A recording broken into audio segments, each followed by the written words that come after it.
Fala pessoal, aula 3 de administração geral focado no TSE, tá? É nosso projeto aqui por questões, tá? Todas as questões do CESP e todas de 2024, tá? Esse material de apoio, essa aula degravada, tá no link na descrição, tá?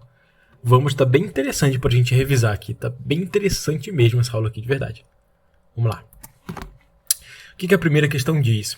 Diz assim: segundo a metodologia do Balance Scorecard, BSC, os processos de gerenciar mudanças de negócios e aprimorar e manter a operação e a produtividade dos colaboradores dizem respeito à perspectiva financeira da organização. E aí, pessoal?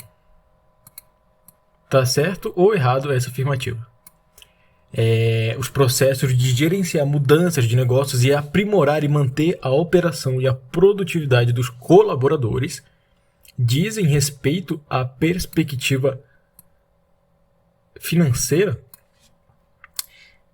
Eu nem sei o que é Balance Scorecard. Você vai aprender agora, então. A questão está errada, pessoal. Porque não é na perspectiva financeira. Eu nem sei sobre o Balance Scorecard. Me ensina. Tá, eu vou ensinar para você, então. Vamos lá.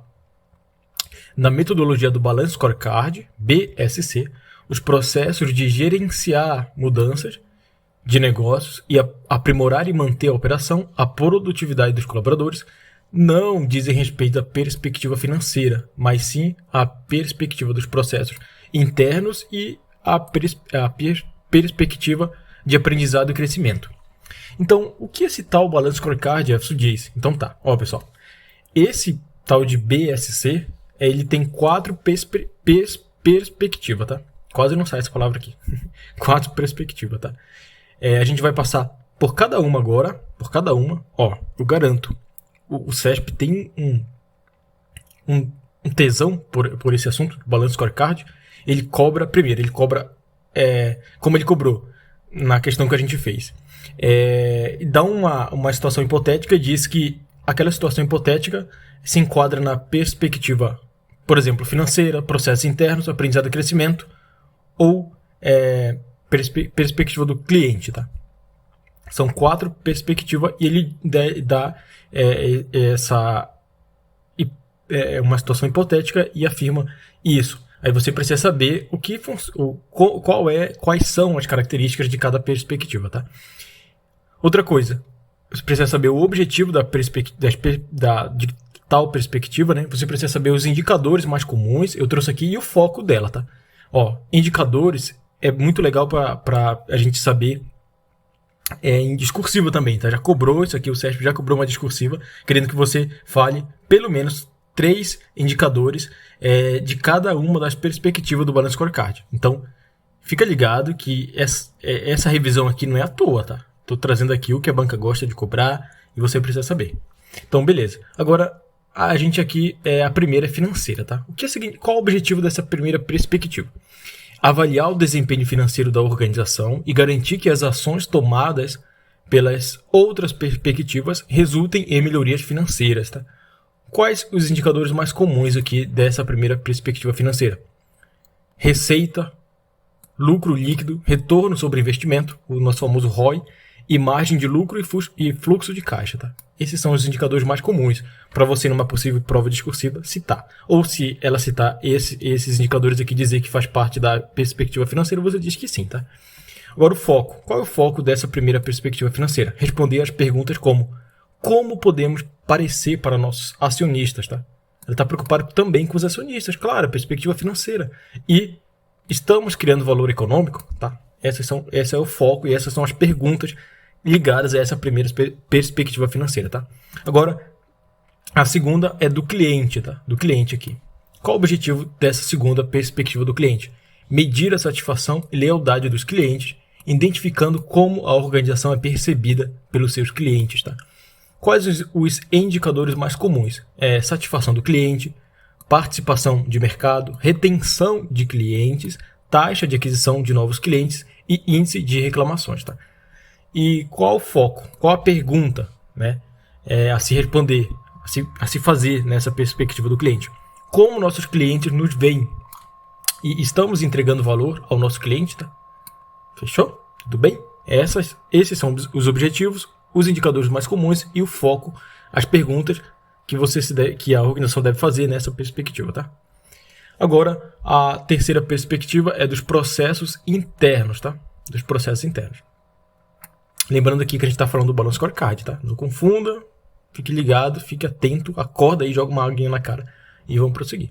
Ó, qual o objetivo dessa perspectiva do processo interno? Avaliar a eficiência e a eficácia dos processos internos que afetam diretamente a satisfação dos clientes e os resultados financeiros, tá?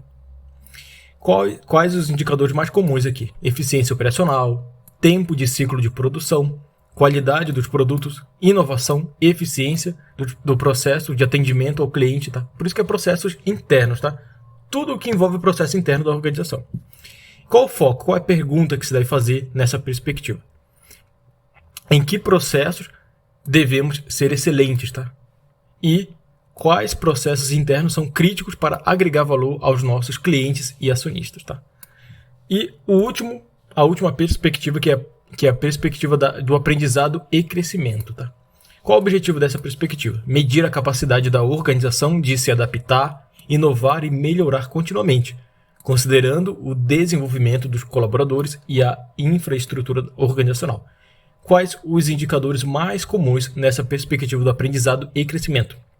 Satisfação e engajamento dos colaboradores, treinamento e desenvolvimento, retenção de talentos, retenção dos colaboradores, né? Inovação e capacidade tecnológica. Tá? Qual o foco? Qual a pergunta a se fazer nessa perspectiva de aprendizado e crescimento? Como podemos sustentar nossa capacidade de mudança e melhoria, né? A longo prazo, sustentar a longo prazo. Tá?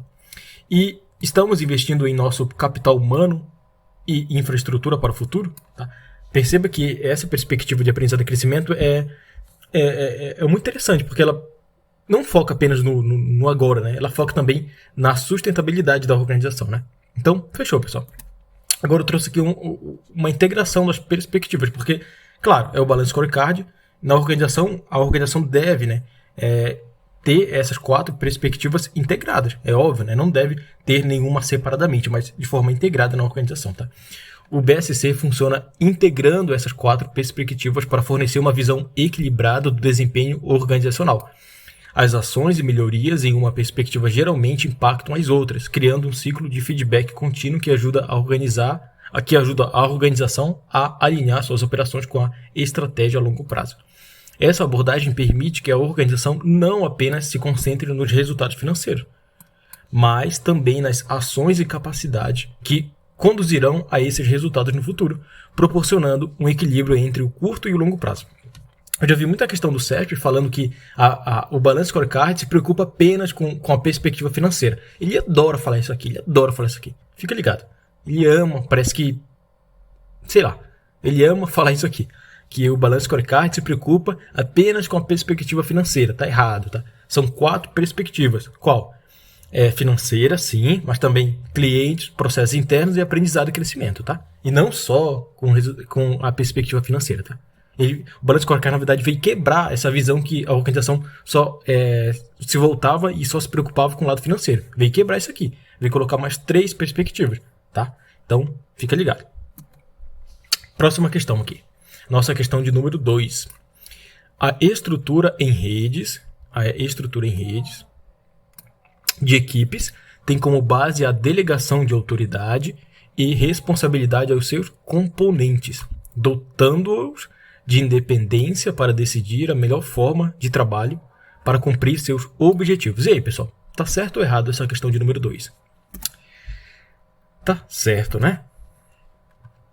Nas organizações formais modernas, a estrutura em redes de equipes é caracterizada pela delegação de autoridade e responsabilidade, permitindo que os membros da equipe tenham autonomia para decidir a melhor forma de realização do trabalho. Essa abordagem visa aumentar a flexibilização, a capacidade de resposta e a inovação dentro da organização, permitindo que as equipes se adaptem rapidamente às mudanças e aos desafios que surgem.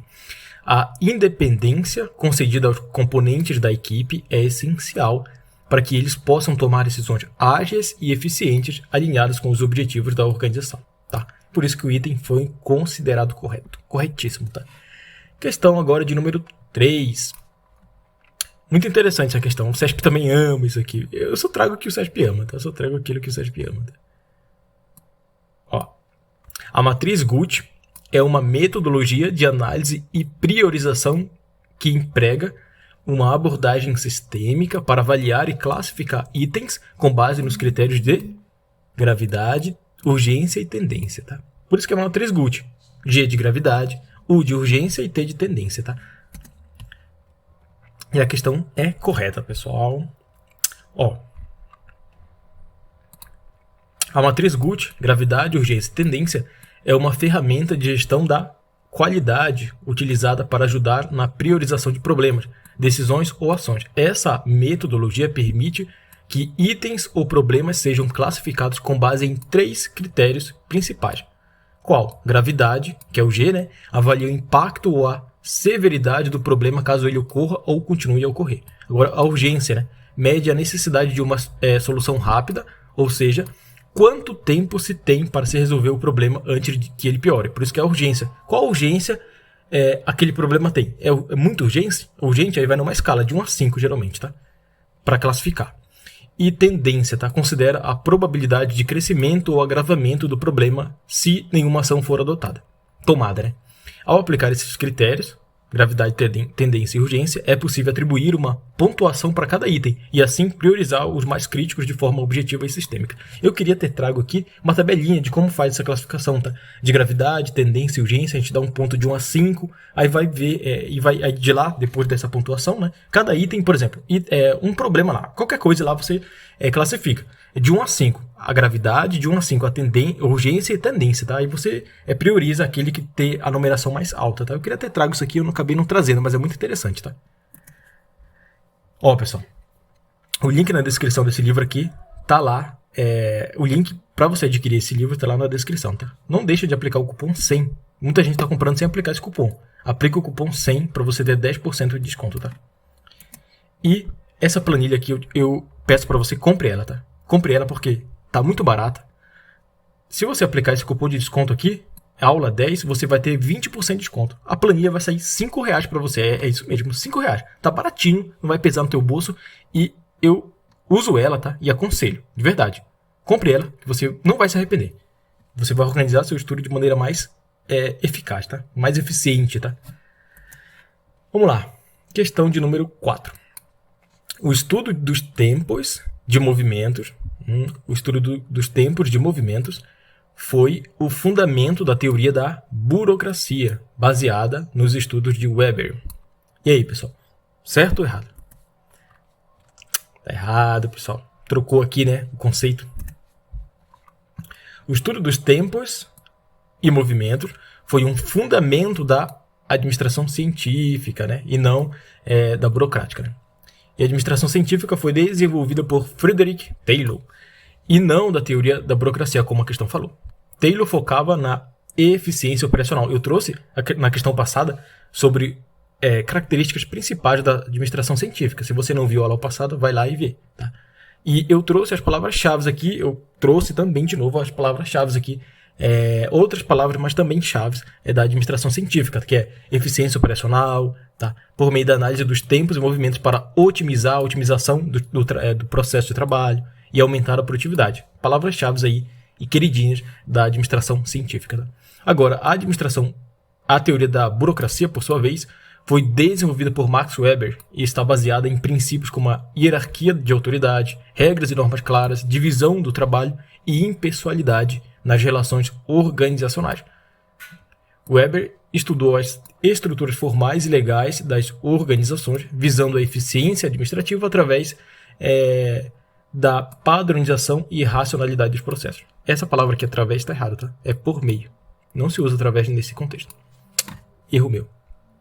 Então a questão está incorreta, tá? Porque ela trocou o conceito de administração burocrática com a administração científica. Trocou algumas palavrinhas-chave e ficou errado, tá? Na verdade, o estudo dos tempos e movimentos é a ideia central da teoria da administração científica e não da administração burocrática. Por isso que foi considerado errado a questão.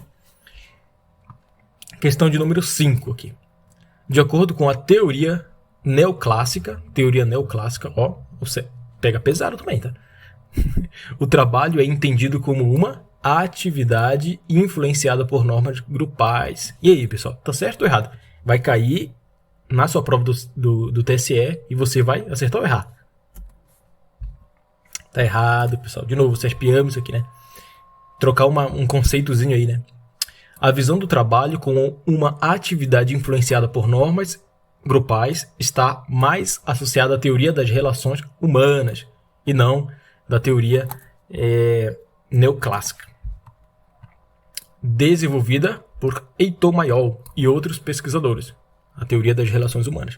Essa teoria surgiu a partir dos experimentos de Hawthorne, que revelaram a importância das relações interpessoais. Esse experimento de Hawthorne foi famosíssimo, tá? Um pouco esquisito, mas foi bem interessante assim, de se saber agora, né? Mas na época foi bem polêmico, tá? Normas grupais e da motivação dos trabalhadores para o aumento da produtividade.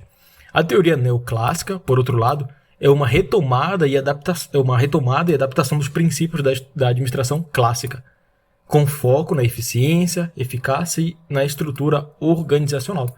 Ela enfatiza a importância da administração como um processo social que envolve planejamento, organização, direção e controle. Nosso famoso pode ser, né? Mas sem o foco específico nas normas grupais, como a teoria das relações humanas, tá? A gente vai voltar a falar dessa teoria das relações humanas lá para frente, tá? Eu adaptei uma questão para você pegar, agarrar ela e não errar mais. Vamos lá. Questão de número 6. Uma das vantagens da departamentalização por função, ó, eu falei para você, volto a falar, nas 3 aulas eu trouxe aqui características das departamentalizações. Eu falei, o CESP ama isso aqui. E eu estou trazendo novamente para falar para você, o CESP não ama, ele adora isso aqui. Então, aprenda as características das departamentalizações por função, por processo, etc. Vai aprendendo isso aqui devagarzinho, até você não errar mais, tá bom? Por isso que eu sempre trago aqui, que é para você dar uma olhada, refrescar a sua cabeça, a memória, para você não errar mais esse tipo de questão. É proibido errar comigo aqui, tá? Uma das vantagens da departamentalização por função é o agrupamento dos colaboradores para uma atividade específica, dada a concentração eficaz de competências. Tá certíssimo, pessoal. Certíssimo, perfeito, tá? Essa colocação do CESP. A departamentalização por função é uma estrutura organizacional que agrupa colaboradores com base em suas funções ou áreas de especialização. Por exemplo, marketing, finanças, produção, entre outras funções, tá? Uma das principais vantagens dessa abordagem é a concentração de competências, o que permite que os colaboradores que realizam atividades semelhantes trabalhem juntos, aproveitando melhor suas habilidades e especializações. Isso pode levar a uma maior eficiência, já que cada departamento pode se concentrar em sua área de competência específica, desenvolvendo mais expertise e aumentando a eficácia nas atividades realizadas. Tá? Item corretíssimo. Agora, nossa questão de número 7. Cooperação entre os colaboradores e promoção do interesse coletivo da organização, bem como diversidade, inclusão e direitos humanos, são princípios da boa governança. Ó, temas muito quentes aqui que eu tenho certeza que vai cair no TSE. Accountability, governança, governabilidade, o conceito, a diferença aqui, eficiência, eficácia, efetividade. Aprenda isso aqui muito bem, porque o CESP vai cobrar no TSE e o CESP tá amando isso aqui, tá? Tá amando. Isso aqui sempre amou e tá amando, tá? O item tá correto, pessoal. Passa. A governança corporativa envolve práticas e princípios que visam a gestão eficiente, transparente e ética de uma organização, com foco na criação de valor sustentável a longo prazo para todas as partes interessadas, como acionistas, colaboradores, clientes e sociedade em geral. Princípios como cooperação entre colaboradores, eu listei aqui, né, o que a questão trouxe, né? Promoção do interesse coletivo da organização, diversidade, inclusão e direitos humanos são parte de uma boa governança, de fato. Por isso que eu trouxe aqui o que a questão abordou, né? Pois contribuem para um ambiente organizacional justo, inclusivo e alinhado com valores éticos, né? Essas práticas fortalecem a confiança entre as partes interessadas, entre os entre os stakeholders, né, promovem a responsabilidade social corporativa e ajudam a assegurar que a organização opere de maneira responsável e sustentável. Tá? Olha a palavrinha-chave aqui. Sustentável, tá? Sustentável. Então, beleza. Questão de número 8. Estabelecer perspectivas mediante a administração por objetivos. Essa questão é difícil. Na qual as funções e atribuições de cada membro da equipe são claras, representa a função de objetivar. Ó, o termo que o CESP cobrou. O CESP é demais, né? O CESP é demais. Ó, administração, ele está falando da administração por objetivos, aí trouxe aqui um exemplo e falou que isso significa para encaixar na função objetivar, né? A ser assumida pelo gestor. Essa questão é muito, muito legal, muito engraçada. Mas tá certo, pessoal, tá certo. O CESP deu uma viajadinha, mas não deixa de estar certo não, tá? A administração por objetivos, a nossa famosa APO, proposta por Peter Drucker, envolve a definição clara de metas e objetivos para cada membro da equipe, garantindo que todos saibam exatamente o que é esperado deles. Essa abordagem facilita o alinhamento das atividades individuais com os objetivos gerais da organização, além de proporcionar uma avaliação mais precisa do desempenho. O gestor, ao estabelecer essas perspectivas, garante que os esforços da equipe sejam direcionados de maneira eficaz e coordenada para alcançar os resultados desejados. Tá? O item correto.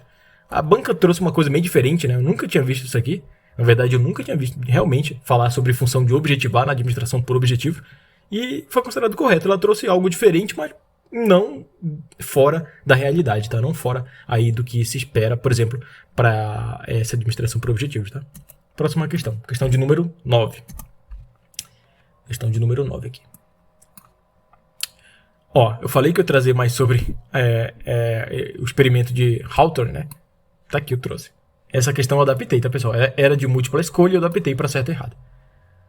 Os experimentos de Hawthorne deram origem a um movimento teórico voltado ao estudo da organização informal, denominado Teoria das Relações Humanas. E aí, pessoal, tá certo ou errado? Você já viu algo parecido com isso aqui? Já viu, né? Por isso que você vai marcar errado. Tá proibido de errar uma questão dessa. Ó, os experimentos de Hawthorne. Eu nunca sei falar essa palavra. Eu brinco aqui falando, mas eu não sei. Hawthorne deram origem à teoria das relações humanas, um movimento teórico que destacou a importância dos aspectos humanos e sociais dentro das organizações. Esses estudos, conduzidos por Eitan Mayol e sua equipe na Electric Company, na década de 1920 e 1930, revelaram que fatores como relações interpessoais, moral, motivação e normas grupais influenciavam significativamente a produtividade dos trabalhadores, né, pessoal? O que para eles foi uma descoberta enorme, né? Para a gente já é coisa óbvia, né? Para te ver que sempre tem alguém que descobre algo e agora para nós se tornou isso aqui uma coisa bem óbvia, né? Mas antes foi uma descoberta assim grande, né? Que influenciou demais toda a relação que a gente entendia de organização, né? A teoria das relações humanas focou na organização informal, né? Porque tem a formal, movida por regras, né? E tem a informal, né? Que se refere às relações sociais e aos grupos que surgem naturalmente entre os colaboradores, em contraste com a estrutura formal estabelecida pela administração. Essa teoria marcou uma mudança na abordagem da administração, né? Ao considerar os trabalhadores não apenas como recursos produtivos, não apenas como máquinas, né? Mas como seres humanos com necessidades sociais e psicológicas, né? Algo bem óbvio, mas que não era tão óbvio aí nessa época, tá? Última questão, de número 10. Estamos acabando. A fim de otimizar determinada área de resultado, uma organização deve trabalhar com a decomposição de objetivos, estratégias e políticas. Para isso, a equipe de trabalho deve adotar a metodologia do planejamento operacional. Eu achei essa questão um peguinho bem grande, tá? Mas tem como, se você pensar bem, parar bem, tem como você acertar, tá? E aí, pessoal, me diz, tá certo ou errado? Tá comigo ainda? Tá comigo no vídeo? Comenta aí. Professor, eu fiquei até o final. Essa questão ficou errada, tá, pessoal?